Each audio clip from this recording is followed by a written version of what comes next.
Alright, guys, welcome to episode 13 of Out of the Shadows. This is part 2 of choosing who we want to be.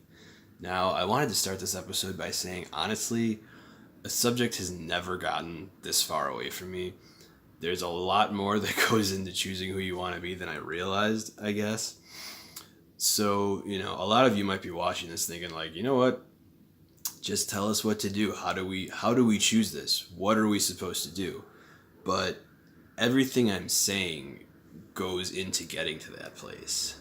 Every step is getting you there. Now, like I said when I started this series, I want to present self-help information, personal growth information, whatever you want to call it, in a more complete way than it was presented to me. A lot of times self-help stuff, it's very, superficial. Like, I can give you the answer, like, all right, go out, act in line with your values, choose the behaviors that you feel are right for you. Don't let other people tell you how to be. You decide what's right for you. Those things are all true, but that's not going to get you to the place where you can make this decision and consistently be able to actively be part of kind of creating who you are. It's not giving you the whole picture. So as I said, I don't want to give incomplete information, so forgive me if it seems long-winded or too in-depth. So let's get into this. The first thing to really understand is, why do we think the way that we do? And a big part of that is what we tell ourselves, our internal dialogue. What story are we telling ourselves? The story that we tell ourselves largely dictates how we operate. Are we a happier person? Are we more prone to being sad and depressed? Are we confident? Are we self-conscious? Are we the type of person who, if a problem is in our way, we persevere, we get through it, we have this belief of, you know what, I can handle this? Or are we the type of person who gives up too easily? So where does the story come from? It goes all the way back to childhood, and this goes for anyone.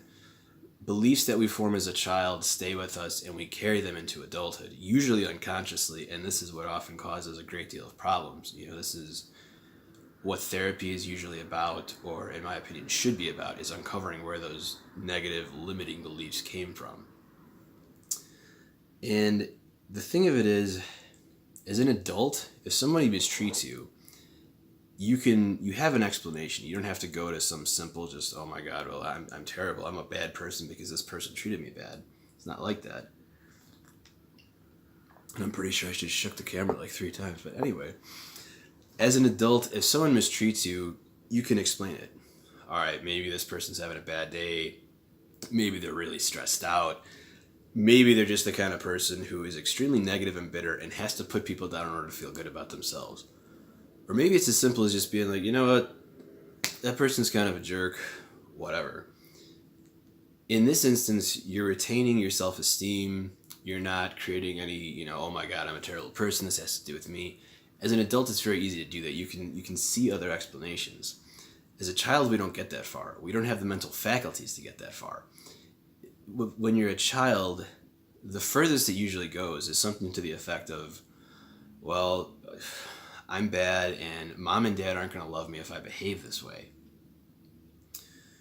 And that's the kind of thing that leads to an adult who is self-conscious and worried that he or she won't be accepted by other people. Now, as adults, we are able to learn to control the story. As I said, we can go back to past events like the one I mentioned where something happens and we think that we're bad and our parents aren't going to love us if we act this way or in whatever way that we did where, it elicited this bad reaction. As an adult, you can think back and be like, you know what? I'm not bad. Dad overreacted, and that reflects an issue with him, not an issue with me. By doing that, we start to rebuild our sense of self. We start to build our self-esteem up, and all of a sudden, we're not this bad child, this bad person, this defective person. Something happened to us, and it wasn't our fault. As an adult, we can reason out those things. Now, in terms of our adult lives, it's a little bit simpler because we don't have to think back to, years and years ago and decide, well, all right, that happened, this is what I should do. We can actively be creating the story, or at the very least, correcting it, shall we say. If we're in a situation where we accidentally cut someone off in traffic, or we're at the elevator and someone's coming, we don't notice them and the doors close, and this person yells out something like, "Hey, what are you doing, you idiot?" And you can automatically maybe feel like, "Oh my God, what's wrong with me? I always do this. I'm so stupid. I'm such a loser." But at the very least, as an adult, you can learn to stop at those times and be like, wait a second. Am I really a loser? Am I really a bad person? Or did I just literally not realize what I did? Did I just, I didn't see that person? Or, oh, I cut that person off and I really didn't mean to. I was nervous and I wasn't thinking. So now the explanation can be something where your automatic reaction after having intervened when you have these negative interpretations, it could be very simple and you take it very lightly. It's happened to me. I'll cut somebody off and I'll just be like, "Oh, wow. Totally didn't mean to do that, so I need to be more aware of things. Okay, get it together, man. Get it together." And now I'm not an epic failure. I'm a human being who misjudged a situation. It's that simple. It doesn't have a negative impact on how I feel about myself. So another key point is that once we realize that we're in charge of telling the story, we can start to choose to behave in ways that are in line with who we want to be / who we want to become. So, as I said before, don't do things because that's the right way to do it, or this is what someone else tells you to do. Do it because it feels right to you. If, for example, there's a situation where a friend or a relative needs your help, don't sit there and think to yourself, well, would this person do this for me? What would my brother think about me doing this for this person? Ask yourself, does this feel right to you? And if it does, obviously do it. And the reason that it likely feels right to you is because it's in line with a belief, a core belief that you hold.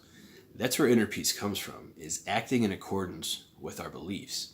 If you hold the belief that we should do things for the people that we love without expecting recognition or a reward, and you in turn help someone that you love just because, you're going to feel very much at peace. Things will be right in your world because you acted in line with what you believe to be true. Now, on the other hand, say someone calls you, a friend, and they're like, "Hey, man, I could really use your help moving. I'm moving out of my apartment this Saturday." And you make up an excuse because you're just like, "Oh my God. I mean, who wants to move? It's not fun." Now you made that excuse. You made a decision not to do this. And likely you're going to feel guilty. You're just not going to feel right. You're going to feel off. And why do you feel that way? Because you didn't act in line with what you believe. If you believe you should help people and then you don't help them, things won't be well in your world. So, again, like I said in the beginning of this video, this topic has gotten pretty far away. There's a lot that kind of goes into this, but I guess I'll try to briefly wrap this up as opposed to making a whole other video. It really comes down to choosing who you want to be. For example, with me, I've really, as I've gotten older, realized I want to be able to help people. I want to be there for people. And one of the key things with that is having the self-discipline to be able to sit there and listen to someone and realize, well, this is about them. This isn't about me. So I'm able to kind of calm that mind chatter, really focus in on what they're saying, and take it in and then give my advice or my support. Sometimes it's not a matter of giving advice. People just need to vent sometimes. They just want you to be in their corner.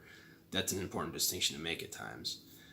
However, the key point here is I make the decision to listen to them. I don't sit there waiting for my turn to talk or my turn to one-up them and be like, "Oh, that happened to you? Well, this happened to me. That was so much worse," or blah, blah, blah. Or even to relate a similar situation. You can do that. Sometimes it's appropriate. But if you make the decision, I want to be the person people can come to talk to. I want to be able to help my friends, my family, that kind of thing. Then you need to be able to have the ability to listen, to really listen, and to respond to their needs. That way, you're choosing to be that supportive person and you're genuinely aspiring toward that.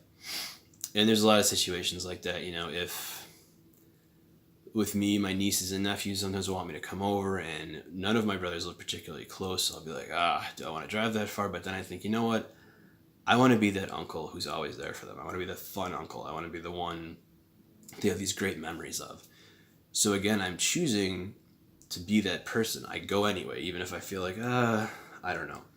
You make the decision, and to me, I feel better about it then. I'm making the choice, so I don't mind expending the energy because this is what I want to do. All right, so I'm going to wrap it up there, guys. Please like, share, subscribe. Message me, leave a comment down below.